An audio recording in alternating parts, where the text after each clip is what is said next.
Assalamualaikum warahmatullahi wabarakatuh. Ustaz. Waalaikumsalam warahmatullahi wabarakatuh. Ada hadis berbunyi muru auladakum bis shalah, suruhlah anak kamu salat. Ada sambungannya hadis ini. Wahum abna'u sab'a sinin, suruh anak kamu salat umur 7 tahun. Wadribuhum fil ashrah, kalau 10 tahun tak juga salat maka dia dipukul, tapi memukulnya dengan adab, tidak boleh lebam, tidak boleh rusak anggota tubuhnya dan lain sebagainya. Bagaimana penerapan hadis ini Pak Ustadz? Anak dari umur 1 tahun sampai 5 tahun dijaga oleh ibunya, sholatnya di rumah, karena kalau dibawa di masjid nanti dia bernajis, mengganggu orang sholat. Tapi kalau dia sudah bisa ditegah, sudah bisa diberi tanda-tanda, dia diam, maka dibawa oleh bapak ke masjid. Kalau dia belum berkhitan, maka dia dibuat sop di belakang khusus anak-anak.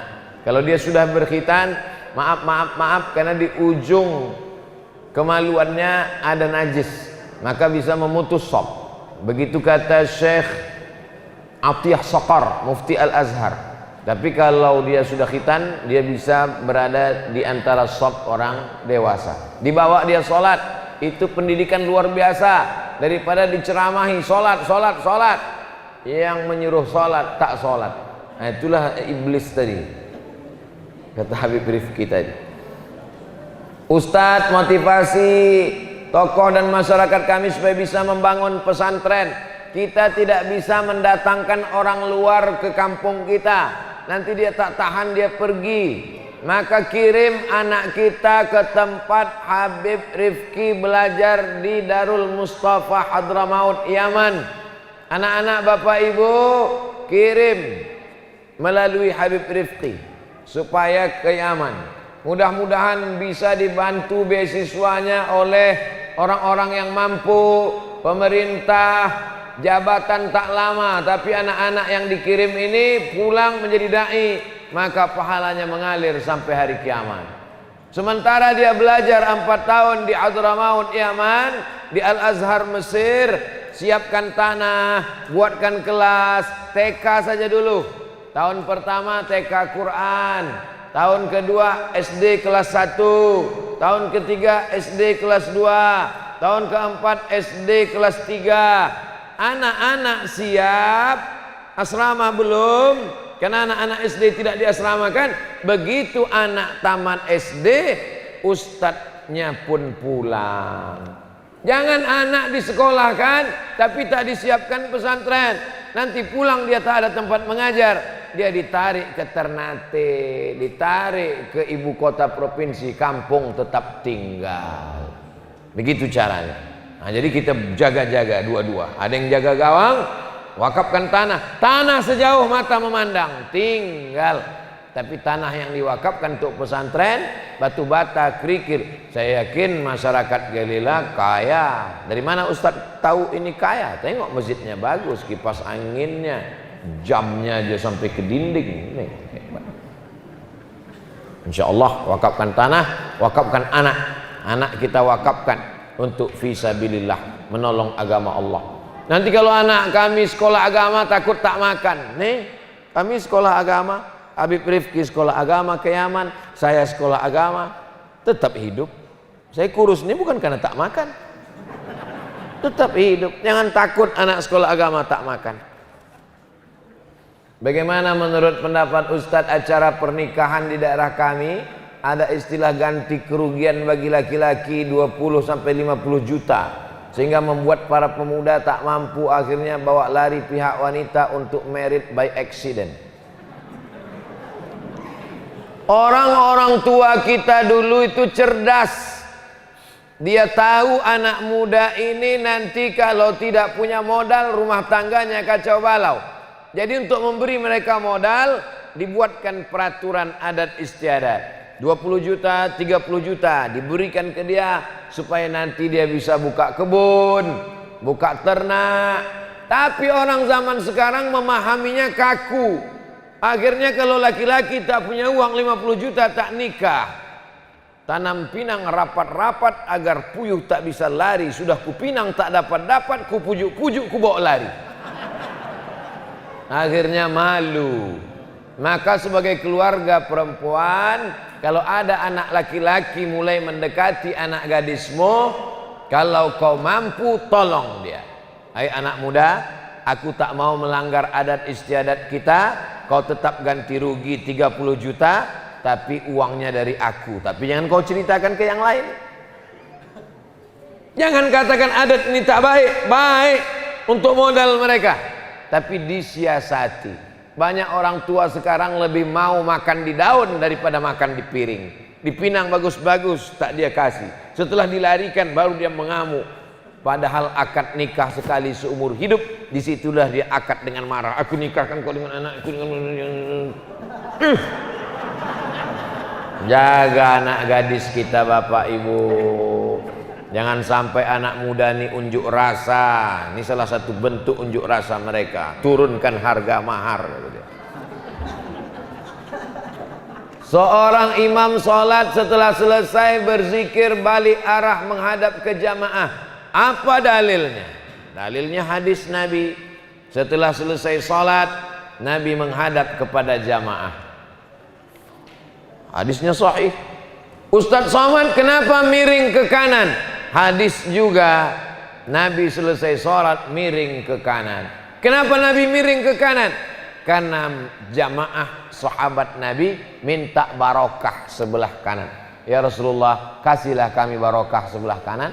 Maka Nabi menghadap ke kanan supaya jamaah dapat barokah sebelah kanan. Kenapa Nabi menghadap ke jamaah? Karena Nabi mau inspeksi, bertanya, asyahidun fulan, asyahidun fulan, asyahidun fulan, mana si fulan, mana si fulan, mana si fulan. Kenapa tidak datang sholat berjamaah? Kenapa tadi Ustaz tidak menghadap ke jamaah? Saya tak kenal. Siapa yang mau saya periksa? Maka saya miring ke kanan. Jadi dua-duanya sunnah.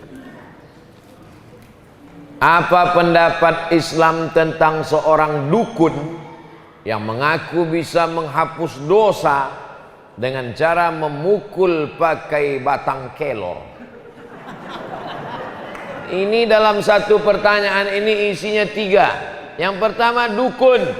Man ata kahinan, siapa yang datang ke dukun, fasaddaqahu bima yaqul, percaya pada cakap dukun, falam tuqbal lahu salatun arba'ina lailah, tak diterima salatnya 40 hari 40 malam. Hadis yang kedua, man ata kahinan au arrafan, siapa yang datang ke dukun, fasaddaqahu bima yaqul, percaya pada cakap dukun, faqad kafara bima unzila ala Muhammad SAW, maka dia dianggap sudah kafir, ingkar kepada wahyu yang diturunkan kepada Nabi Muhammad SAW. Hai dukun-dukun, bertaubatlah. Dukun yang boleh, dukun sunat. Dukun yang pakai jin, pakai hantu, pakai setan.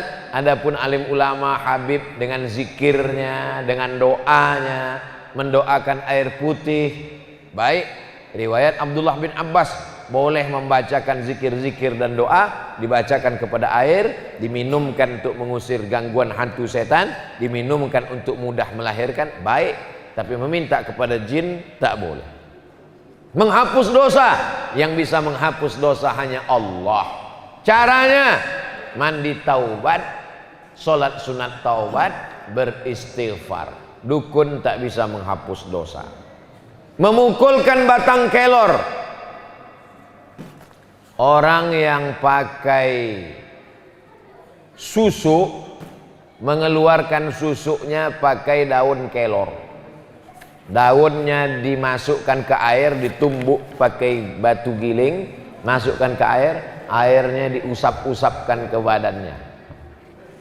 Mana dalilnya pakai daun kelor? Dalam hadis tak disebut daun kelor, tapi daun sidir. Daun sidir, daun bidara yang dipakai memandikan mayat. Saya ada tanam daun bidara depan rumah saya. Jadi kalau ada orang kerasukan, ada orang susah mati, diambil daunnya, diramas-ramas, hancur atau ditumbuk, masukkan ke air, bacakan Al-Fatihah sekali, Qul huwallah 3 kali, Qul a'udzu bil falaq sekali, Qul a'udzu birabbin nas sekali, ayat kursi sekali, solawat 10 kali, dihembuskan ke air, dimandikan, diusapkan ke badan untuk mengusir, menghalau gangguan-gangguan. Daun sidir itu batangnya berduri. Yang berduri-duri itu jin, hantu, setan takut. Takutnya bukan kepada itu, tapi kepada sunnah Nabi Muhammad SAW, kepada ajaran kekuatan akidah seseorang. Tapi Pak Ustadz, kami pukulkan batang kelor, dia mati. Bukan karena batang kelor itu, tapi karena memang ajalnya sudah sampai, atau memang pukulnya terlalu kuat, mati dia sekalian. Pakai daun kelor tak juga mati, pakai batang kelor mati.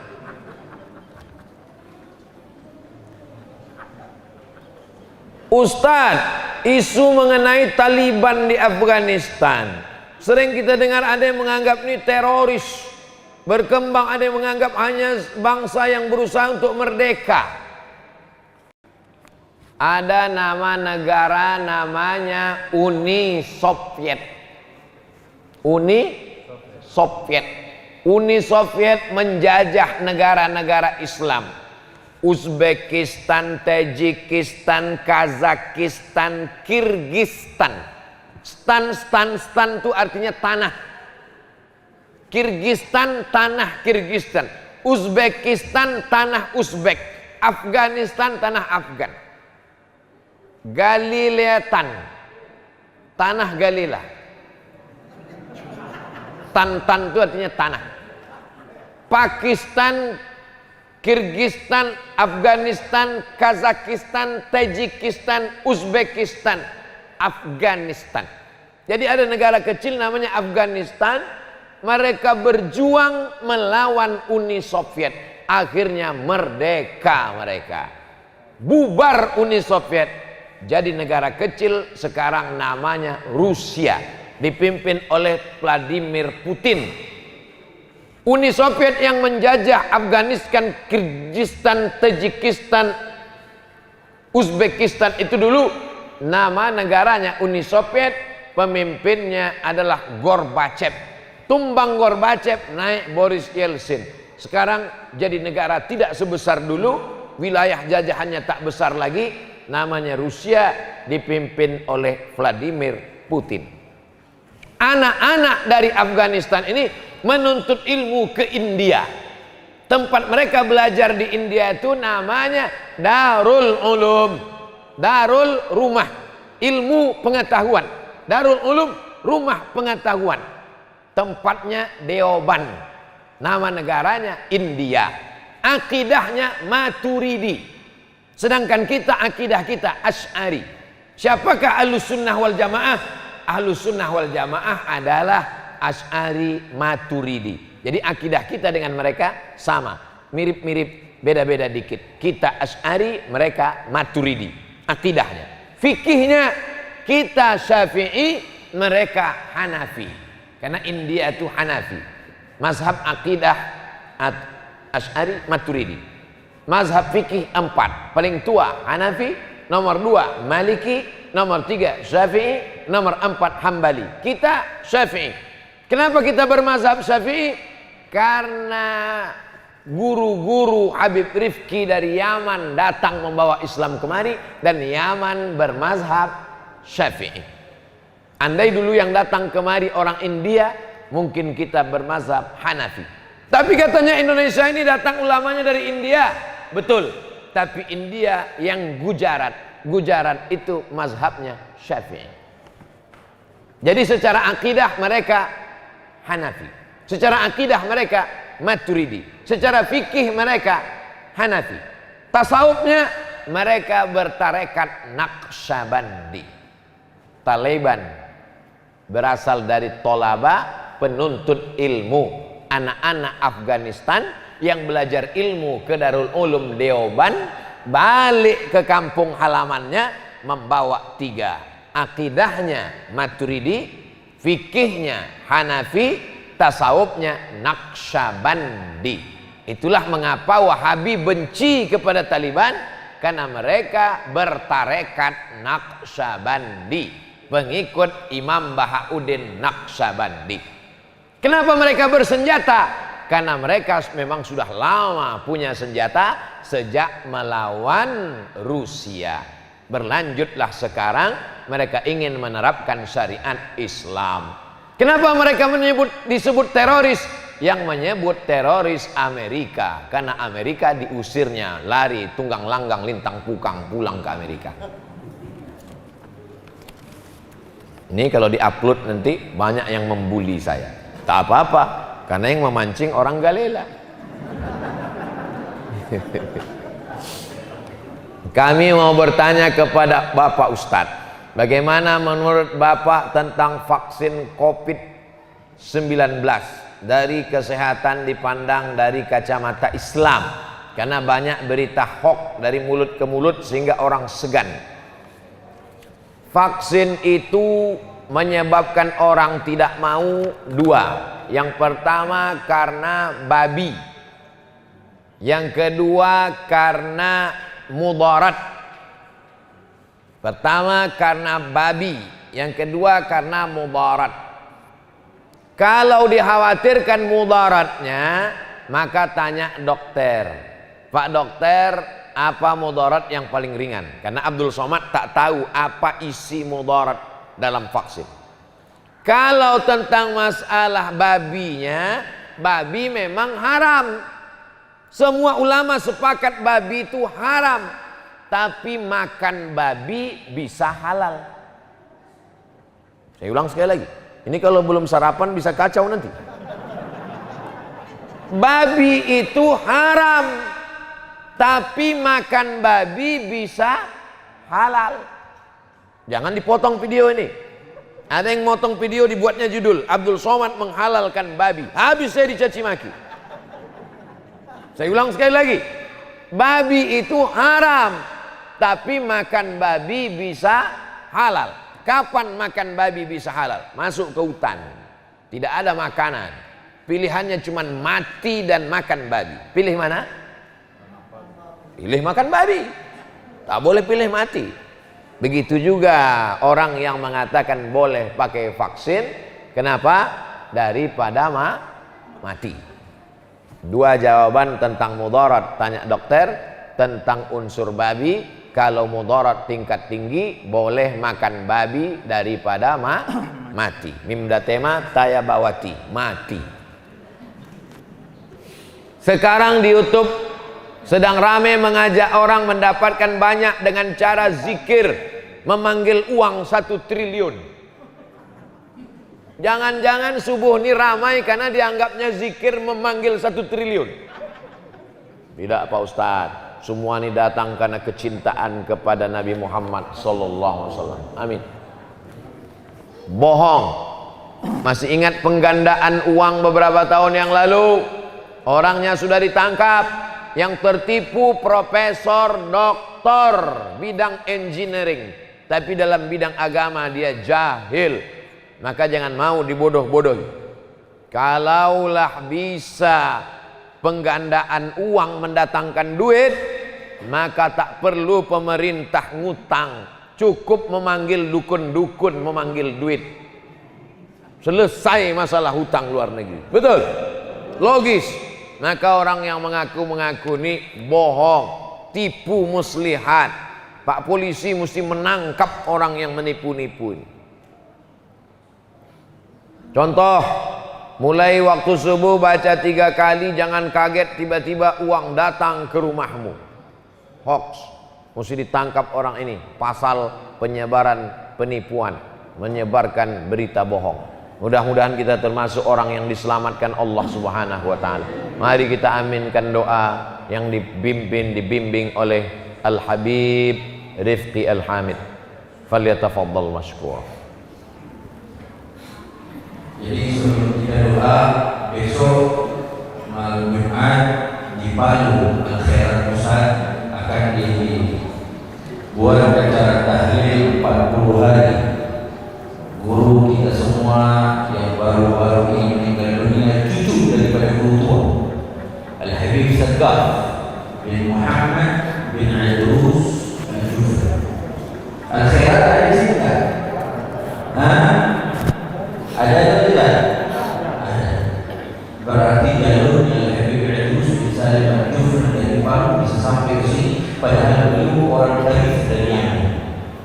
Beliau seorang habaib yang luar biasa, bahkan nasionalisme beliau lebih tinggi, mungkin lebih daripada orang-orang yang lahir daripada Indonesia, tapi beliau cinta daripada bangsa dan negara ini.